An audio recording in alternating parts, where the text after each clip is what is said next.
Ohayo, my name is Minomitoko and welcome to 9 Hours, 9 Persons, 9 Doors, part 33. Now, Snake is just about to tell us what happened 9 years ago, so shh and listen. Story time. The explanation is quite simple. Simple, Zero told me not to. I had little choice. He didn't walk up and tell me, of course. He gave me a message engraved on a card. That's that card. a braille card. It looks just like the one you showed us earlier. So you had two cards. No, only one. So it's that everything on there. Huh? What do you mean? I thought that card just had some rules for the nonary game on it. Probably yes and no, and I'm not quite sure. Yes, it did. And those were the rules I read you. However, they were not the only thing on the card. There was something I didn't read. Well, perhaps I should say, there was something I couldn't read. Because you weren't allowed to. And that was? Tell no one of the events that took place 9 years ago. Tell, and I activate your sister's detonator. Ooh. It's a threat on our lives. Yep. Oh.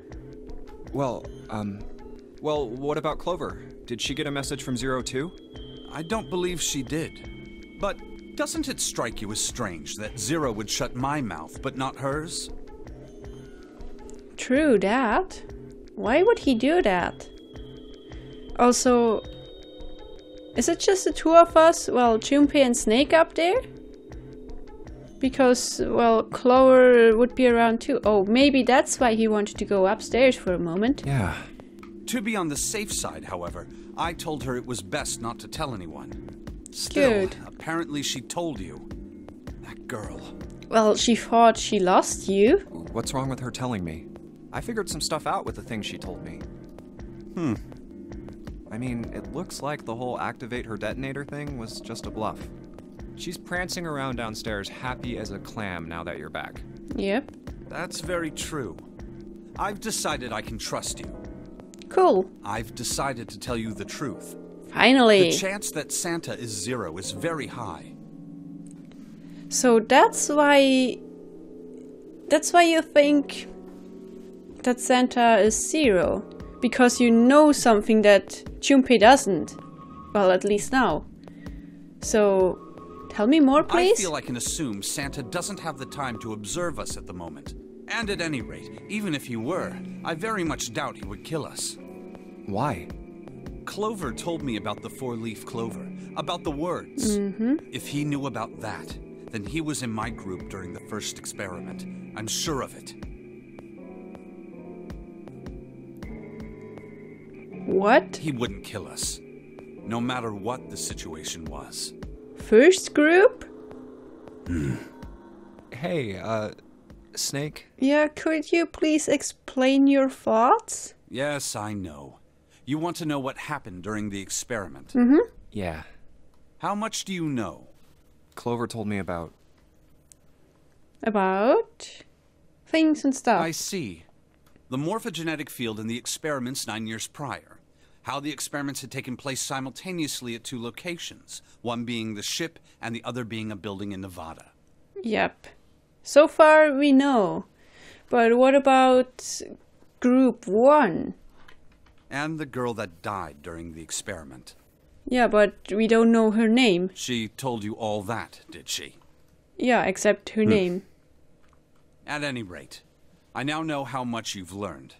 All that remains for us to determine... Is what? Is who did this and why, right? Yes. Can you Good. tell me what happened? Yes. The people who organized the initial experiment were from a company called Cradle Pharmaceuticals. Yep, so Ace was in it too because Ace was the president of that company, right? There were 4 of them running the show. Gentaro Hongo, Which is Ace? Nagisa Nijisaki, Teruaki Kubota, Kagechika Musashido. I would have pronounced him differently, but it's okay. It's okay, calm down. Ugh. Like, I don't know, sometimes I just get the creeps when English speakers or basically native speakers of any language try to pronounce Japanese names. But I guess that's all over the world. I mean, English speakers have a hard time pronouncing German names, and German speakers have difficulties pronouncing Russian names or whatever. It's just, if you're not a native to those languages, or if you don't have much knowledge about the respective languages, it's hard to pronounce those, I know. But it still gives me the creeps, and yeah. I have the urge to like just shout and, "You're pronouncing it wrong!"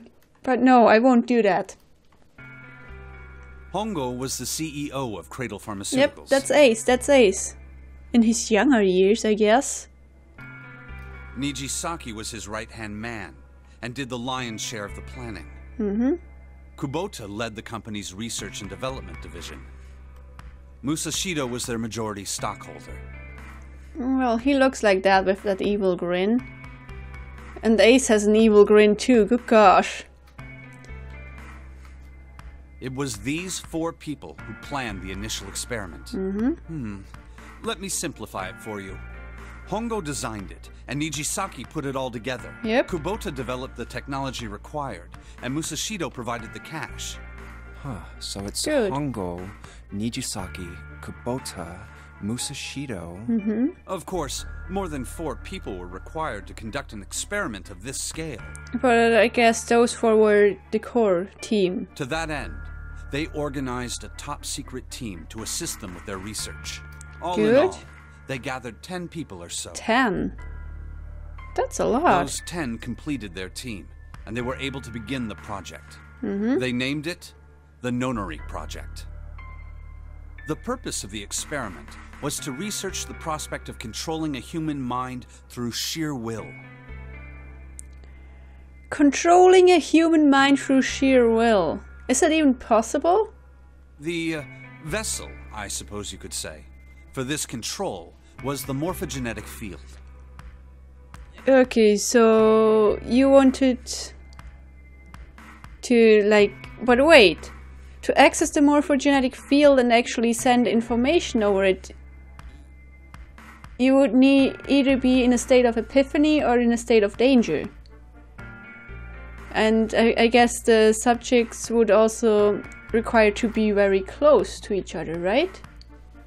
I mean, just sending information to a stranger doesn't seem easy to do. Why did the glycerin suddenly begin to crystallize?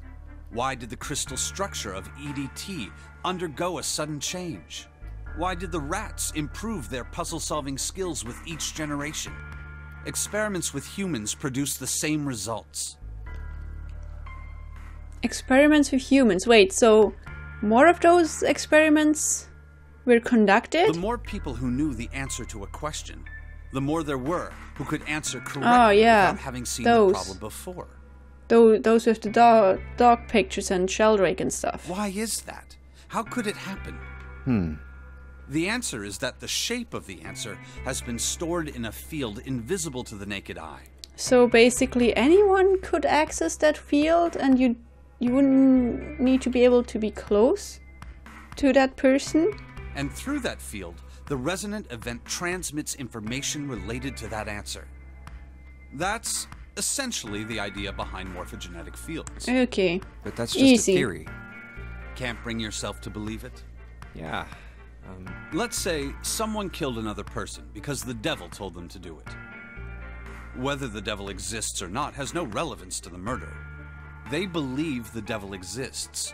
Whether or not he does is immaterial. True that. So what matters here is that Hongo believed in the morphogenetic field. That's right. True that. If you believe that something exists, then for you it truly exists, even though it might or might not exist. But I still don't get it. You said they wanted to figure out how to control people, right? That is what you were saying. Yes. So how are they going to do that with a morphogenetic field? I'll keep it simple. Let's suppose 10,000 people have solved a certain problem. Good. The chance of you knowing that answer, even if no one has told you, will go up. Good. Let's have another example, shall we? Say 1 million people were to do a handstand right now. Tomorrow, the chances of you doing a handstand would be higher, even if you had heard nothing of this hypothetical mass handstanding. I don't get it. Mankind's thought process and actions are all part of a resonant event. So the more people do something, the more compelled you feel to do that exact same thing, but if it's at the same time or not isn't a given. All of the resonant events encoded in the fields are projected onto you. Of course, this assumes you believe in this theory. Do you follow so far? But wait, the other people who took part in Sheldrake's test and stuff, did they believe in this theory? I guess they didn't even know about this theory, so how does it work then? You just say, of course this assumes you believe in this theory. Yeah. Or do you mean, well, if you believe in this theory, it works like this? Now, if there was a person who had the same effect as those millions of people, what would happen? Oh, you mean one person being as powerful as millions of people? I don't want to see that. If that one person were to do a handstand, other people would find themselves wanting to do handstands as well. Can you imagine what a person with powers like that would be able to do? Come on, there's no way. I'm not done. Imagine another scenario. Imagine another person. Yep. This is an ordinary person. Let's say he does a handstand. What Good. if there was someone who could grab the resonant event he created by doing that and use it to make other people do handstands? So basically, somehow realizing, oh, somebody's is doing a handstand, let's force that onto other people too. What would happen then? A person who has the power to write to the field, and someone who can read from the same. You could think of them as the writer and the reader, or the transmitter and the receiver. Seems simple. What would the world be like if there were people with abilities like these? They would be able to control masses of people. That's a scary So the transmitter's resonant event can be transmitted through the field and sent to the receiver. And then the transmitter can control the receiver however they wish. That's what you're saying, right? Yes. Close enough, at least. Come on, that's just crazy.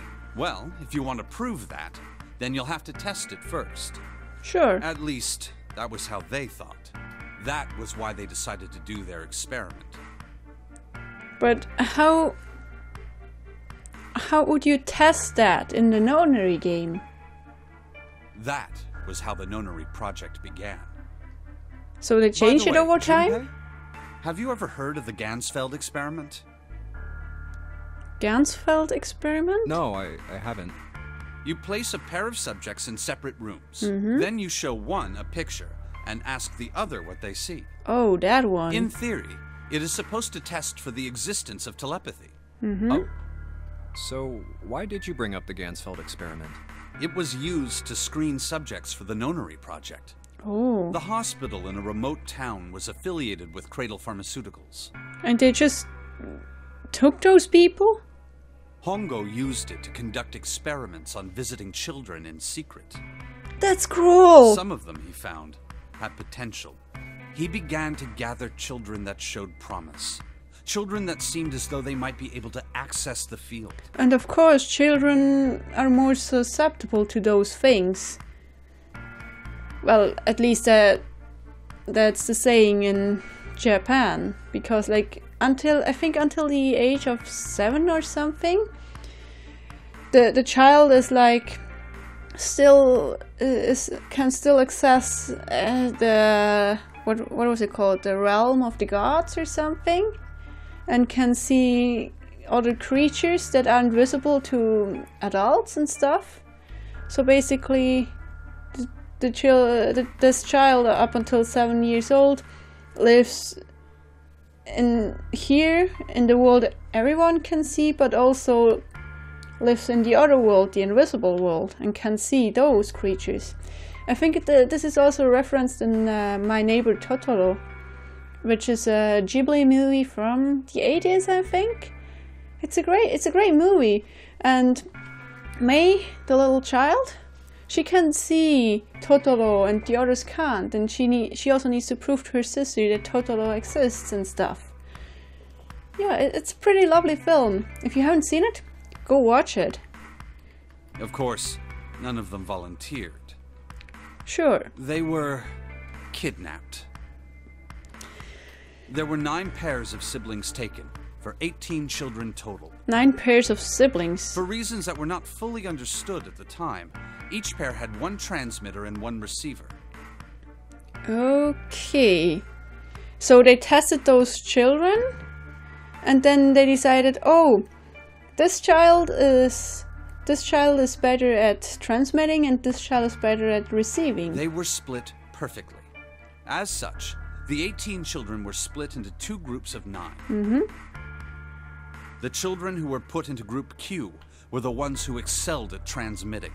They were transferred to the mock experiment building known as Building Q in the Nevada desert. The children who excelled at receiving were put in Group A. Group A was then placed on the former hospital ship Gigantic.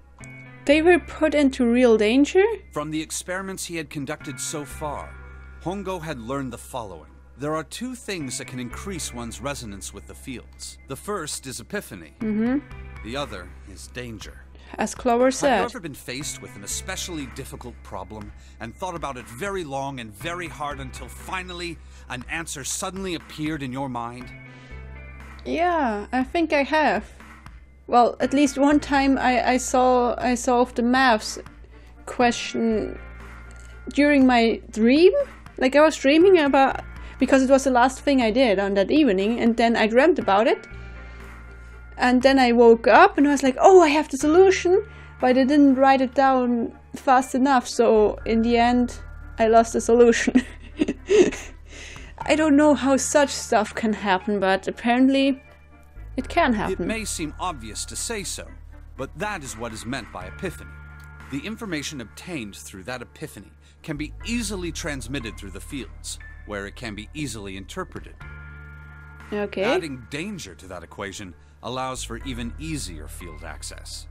That's where Hongo came in. So that's why he constructed this experiment like this.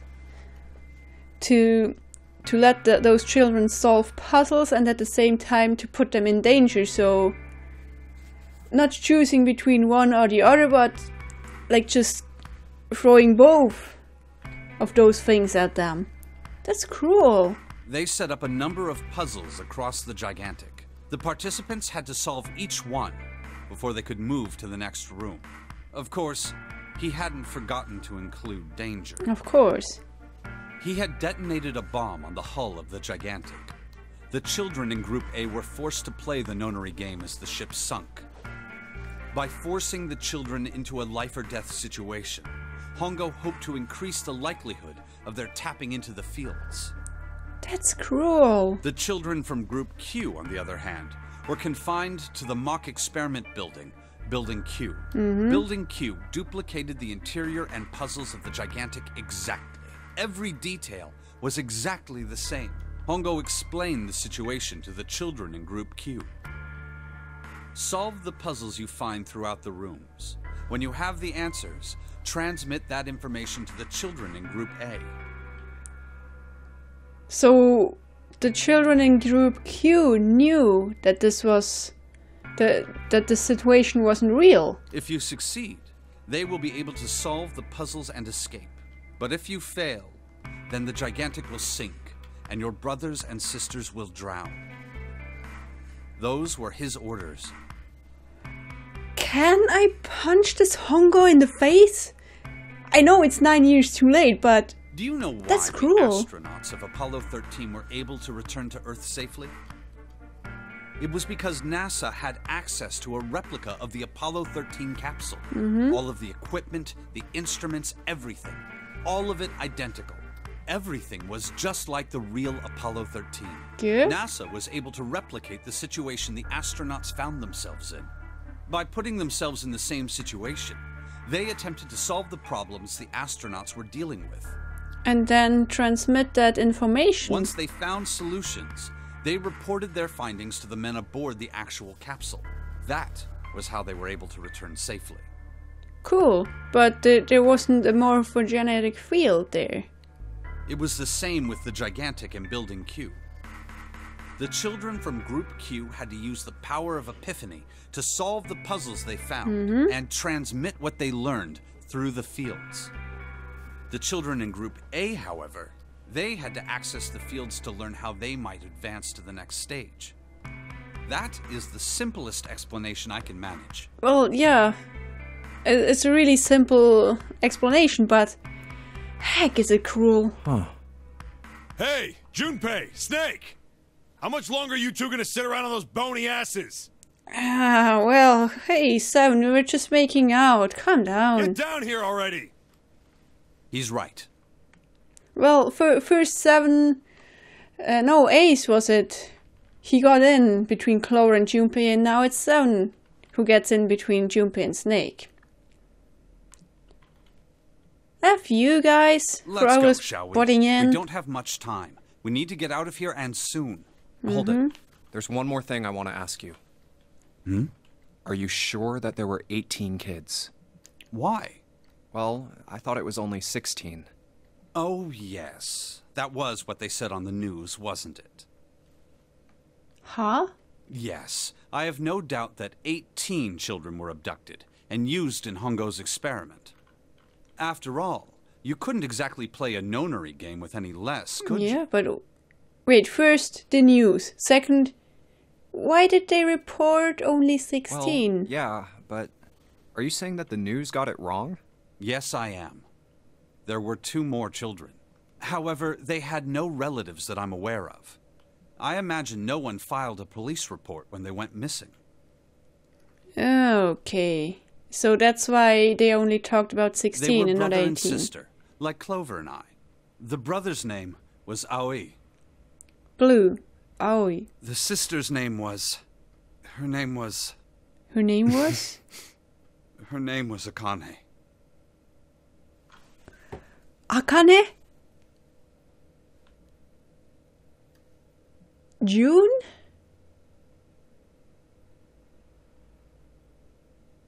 Wait a second. That would... That was the girl who died. So the girl who Junpei knew from his childhood was Akane? The girl who died? Well, June? But she is here in person. Akane Kurashiki died 9 years ago? But why is she here then? Then, who is June? No. That's impossible. It can't be true. Akane isn't that uncommon of a name. True that, If but... Snake had known her last name, that's a different matter entirely. So they share a name. A lot of other people do too. It doesn't mean anything. It was someone else. Of course it was. It has to be. Coincidence? Is something wrong, Junpei? Your breathing sounds strange. Oh yeah, the others don't know the real name of June. Oh, no, it's nothing. I'm fine. Ask for her last name. Let's get back down there, alright? I couldn't do it. Why didn't I ask? Yeah, why? What's her last name? I just couldn't get the words to come out.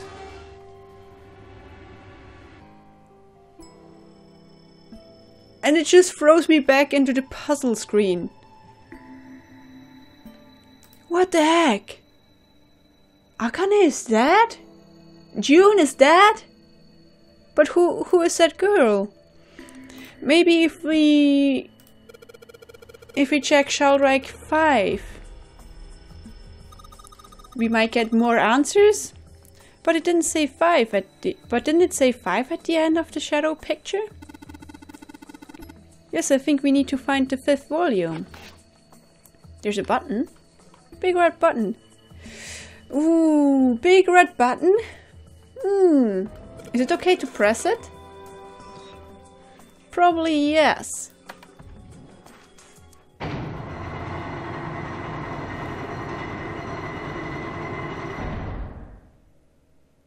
Which one should we go through? What was that sound? It sounded like something really big was moving. Wait, you didn't see those shelves moving? I mean, yeah, it came from the top floor, but you should be able to see from the bottom floor up onto the top floor. Let's go check it out, of course. But heck, Clover and Snake have been through a lot in their childhood. What's this? So 13, 14, 10, 13? There's a keyboard in front of the numbers, and there are 4 Roman numerals on the wall. It's gotta be a hint of some sort. Those are all Roman numerals, yep. Do you think we just need to put in the numbers from the wall on the keyboard? No, you can't. The keyboard doesn't have any number keys. You can't type in stuff like 3 or 4. Then that means... Wait, I need to write the whole thing in there? 13, 14, 10, 13. Well, I bet you gotta type something on that keyboard. Yeah, but you can only enter letters. And it looks like you only enter 4 letters. Let's see how it works. Guess you need to hit enter once you type in the letters. And you can erase what you typed with clear. Okay, I get the basic operations. Let's give it a shot. So, the hint is this. 13, 14, 10, 13. So, what if we...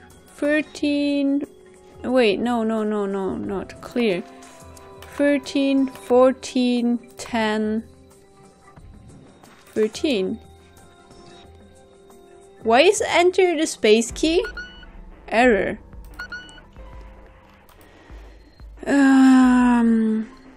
Maybe X, X, X? Yeah, the same thing they have all in common is the X, the 10. So, 1, 2, 3, 4. Nope. So, 3, 4, 0, 3. 3, 4, 0, 3. I can't figure it out. Damn it. Just don't get this. What the hell is the point of these Roman... What is Snake doing? These Roman numerals, if you convert them to Arabic numerals, you'll have 13, 14, 10 and 13. Yeah, that's what I've been saying. True. But this keyboard only has letters and we can only enter 4 letters. Then why don't you just convert the numbers to letters? Convert the number... Wait, lead speak? Let me write this down real quick. How about we just get rid of the 1 and we enter E for 3? 4. 4. What's 4? A? Maybe? Then O. And another E. What does 3 stand for in lead speak? B? Maybe B, A, O, B. Nope. I don't get it. Lead speak doesn't help me with this. Why isn't this working? Hey Jumpy, I was thinking, isn't this kinda like the other one? The other one what? Come on, you remember, the one in the captain's room. Wait, Clover was referring to the hexadecimals, right? We had to convert those back in the captain's quarters. I totally forget about those for whatever reason. But yeah, so if you count from 1 to 9, it's just numerals, normal numbers. And then 10 becomes A, 11 becomes B, 12 becomes C, and so on. So 13 is D, 14 E, 10 is of course A, and D, Dad.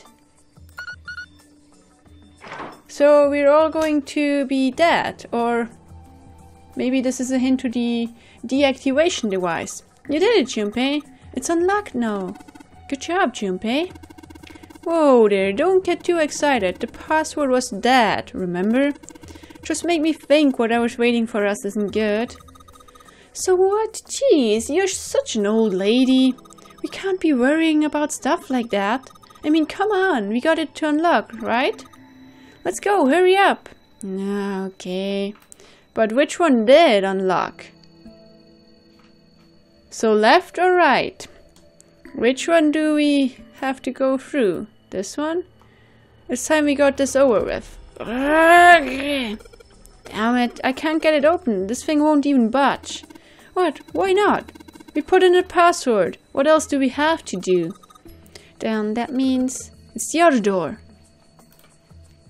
Probably not. Alright, let's get this thing open. Yeah, it is the other door. Of course, I chose the wrong thing at the start. Because I always do. So, we're finally out of the library. The next. The door! Yeah. Bye, library. So, here we should encounter Did that Alice. just close on its own? Apparently, Don't yes. tell me we can't go back. I don't know. Let's see. Nope, you can't. Damn it. It looks like it locks automatically. Is there any other way out? Well, there's another door over on the right. There's a card reader next to it. It's got a red light on it, though, so I'm pretty sure it's locked, too. Yay. But there is a card reader, right? So we need to find a card in this huge pile of junk in here. Yeah. Then perhaps if we find a key card, we could open the door and leave? Probably yes. But sadly, I don't have the time to do that right now. And I don't want to search through this pile of junk right now. So I'm gonna end this episode here. Thanks everybody so much for watching. I will see you in the next video. Until then, stay true to yourselves. Us.